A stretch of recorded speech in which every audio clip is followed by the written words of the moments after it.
मैं आपको बता दूं कि अभी जो मार्केट का रुख है, मैं पिछले 1 महीने से लोगों को कह रहा हूं कि खरीदारी करने वाला माहौल नहीं है। जो होते हैं सर, दूरदृष्टि वाले लोग जो दूर की सोच कर अपने स्टेक को बढ़ाते हैं या अपने स्टेक को अपने प्रॉफिट के लिए कम करते हैं। तो यानी कि कंपनी में थोड़ी बहुत जान है जो एफआईज की।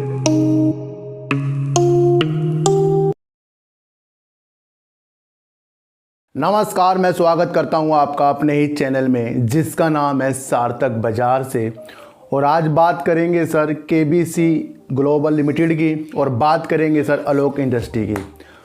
केबीसी ग्लोबल लिमिटेड की हम बात इसलिए करेंगे क्योंकि मुझे काफ़ी कमेंट सर इस कंपनी के लिए आ रहे हैं कि सर इसके ऊपर एक वीडियो बनाओ। तो आज हम इसके बारे में चर्चा करेंगे सर।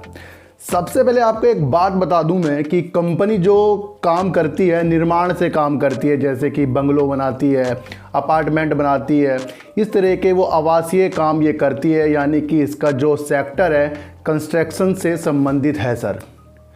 अब इसके अंदर हमें क्या तलाश करना पड़ेगा? इसके अंदर हमें एक चीज़ तलाश करनी पड़ेगी कि इसके अंदर जो होल्डिंग है वो किस तरीके से इसके अंदर हो रही है सर।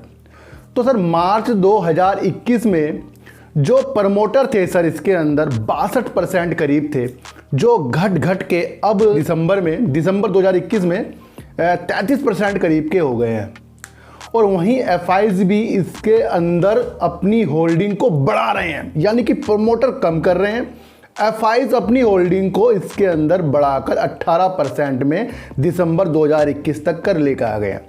अब एफआईज जो होते हैं सर, दूरदृष्टि वाले लोग जो दूर की सोच कर अपने स्टेक को बढ़ाते हैं या अपने स्टेक को अपने प्रॉफिट के लिए कम करते हैं। तो यानी कि कंपनी में थोड़ी बहुत जान है जो एफआईज की नज़र इसके अंदर पड़ गई है। अब रिटेलर भी इसके अंदर बढ़ते जा रहे हैं, लेकिन जो हमारे डीआईज हैं यानी कि यहाँ लोकल के जो है वो इसके अंदर से थोड़े कम होते जा रहे हैं। पहले ही वो बहुत परसेंट में कम है, तो अब भी वो थोड़े से कम करते जा रहे हैं अपने स्टेक को। अब हमें इसके अंदर देखना क्या है सर कि ये जो कंपनी है सर मध्य वर्ग और कम आय वालों के लिए अच्छे मकान बनाती है। उसके अंदर ये बहुत ही बेहतरीन एक कंपनी है सर। ये भी आपको सोचना पड़ेगा। अभी कुछ दिन पहले सर ये कंपनी लूज़र बी में आ गई है, यानी कि बी ग्रुप में आ गई है। जो बेकार कंपनी होती है वो उसकी एक कैटेगरी होती है, तो लूज़र बी में ये कंपनी आ चुकी है। चलो यहाँ तक भी एक चीज़ हमें सही होती है। एक चीज़ जो इसके अंदर बहुत अच्छी दिखाई दे रही है कि सिंगापुर की स्थित फंड कंपनी है, इसके अंदर उन्होंने अपनी हिस्सेदारी को खरीदा है सर। यानी कि कहीं ना कहीं इस कंपनी में आगे जाकर कुछ ना कुछ होने वाला है, जो बाहर की नज़रें इस कंपनी में पड़ रही हैं सर। तो यानी कि इसमें जो गिरावट हो रही है वो कोई ना कोई इसके अंदर से अपने झोली भर रहा है, ये भी आपको देखना चाहिए। तो सारे पॉजिटिव संकेत और सारे निगेटिव संकेत हमें देखने को मिल रहे हैं। अभी हाल ही में कंपनी ने कुछ डिसाइड किया है कि वो खनन के क्षेत्र में, अफ्रीका में, अंतर्राष्ट्रीय क्षेत्र में उतर रही है। यानी कि वहाँ पर वो खनन के व्यवसाय में उतरने की सोच रही है। या तो वो वहाँ पर अधिग्रहण करेगी या किसी भी कंपनी के साथ ज्वाइंट वेंचर करके खनन के क्षेत्र में उतरेगी। तो ये भी एक पॉजिटिव संकेत है सर। मैं आपको बता दूं कि अभी जो मार्केट का रुख है, मैं पिछले 1 महीने से लोगों को कह रहा हूं कि खरीदारी करने वाला माहौल नहीं है। जो भी आपको अपर सर्किट लगाते हुए दिखाई दे रहा है शेयर, वो गुमराह कर रहा है। और जो भी शेयर आपको दबा के नीचे की तरफ जा रहा है वो भी आपको गुमराह कर रहा है। वो इसलिए गुमराह कर रहा है कि आप डर के मारे कंपनी को अपने लॉस लेकर बेच दो। तो सबसे पहली बात आपको ये देखनी है कि केबीसी ग्लोबल में काम इनका अच्छा है। और सबसे महत्वपूर्ण काम क्या है सर, ये मध्य वर्ग और छोटे आय वालों के लिए घर और बंगले जो बनाते हैं उसमें अग्रणी है, बहुत ही सर्वश्रेष्ठ है। ये आपको देखना पड़ेगा। प्रमोटर कम कर रहे हैं, ये भी आपको सोचना पड़ेगा। एफआईज अपनी होल्डिंग को बढ़ा रहे हैं, ये भी आपको सोचना पड़ेगा। और सिंगापुर की फंड कंपनी इसके अंदर हिस्सेदारी लेने को बैठ गई है, ये भी आपको सोचना पड़ेगा। और कंपनी अंतर्राष्ट्रीय व्यवसाय को बढ़ा रही है, खनन के क्षेत्र में उतरने जा रही है, ये भी आपको देखना पड़ेगा। और कंपनी कुछ दिन पहले ही बी ग्रुप में भी आ गई है, ये भी आपको सोचना पड़ेगा। तो मार्केट कैप कंपनी का सर 675 करोड़ करीब है, और ये भी आपको सोचना पड़ेगा। इसकी जो कमियां हैं, जो इसकी अच्छाइयां हैं, सारी इस न्यूज़ के द्वारा मैंने आपके सामने रख दी है। अब आपको डिसाइड करना है कि इस कंपनी में आपको करना क्या है। तो बात करते हैं सर आलोक इंडस्ट्री की। और आलोक इंडस्ट्री सर रिजल्ट से पहले ही गिर रहा था, उसके बाद से तो ये लगातार आपको गिरते हुए स्तर दिखा रहा है। बीच में इस शेयर ने आपको अच्छे एक तेज़ी दिखाई थी, लेकिन उसके बाद से ये फिर आपको नीचे की गिरावट करने को मिल रहा है। सबसे पहले आपको ये समझेंगे कि कंपनी का जो व्यवसाय है वो बढ़ रहा है, करोड़ों हज़ारों में इनकी सेल हो रही है, इनका जो पैसा है डॉलरों में आता है, और इनका जो भी काम है अच्छा काम है, विदेशों में के लिए ये काम कर रहे हैं।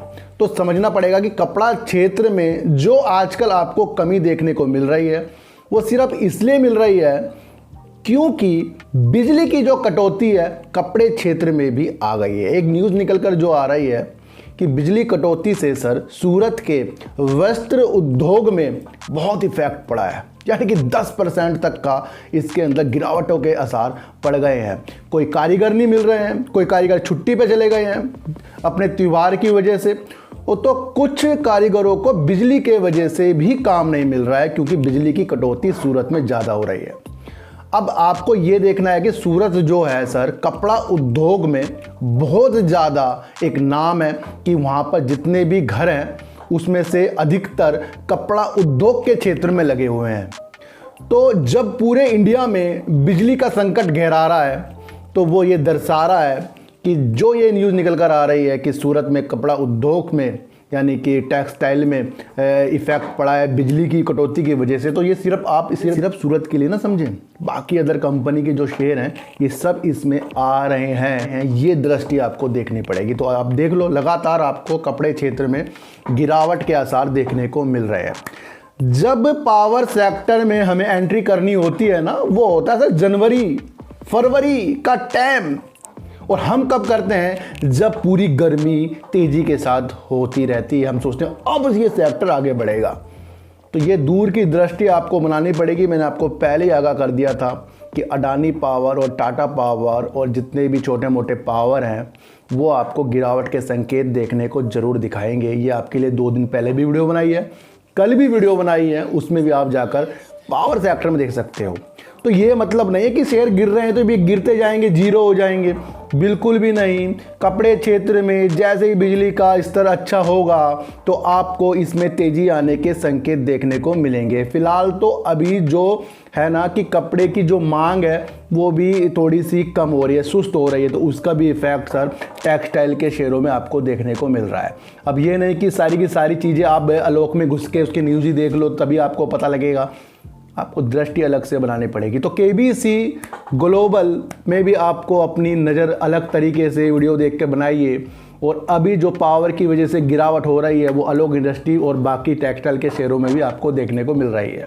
तो सर ऐसी वीडियो देखने के लिए मेरे चैनल पे आइए ज़रूर, सब्सक्राइब भले मत कीजिए लेकिन मेरी बातों को गौर से समझिए ही समझिए। तो सर चीटी को हटा दीजिएगा, रोटी दीजिए, अपने बच्चों को ज़्यादा से ज़्यादा प्यार कीजिए क्योंकि बच्चे ही आपकी मासूमियत से किस्मत पलटेंगे। तो फिर मिलेंगे आपसे नए वीडियो के साथ, जब तक के लिए नमस्कार।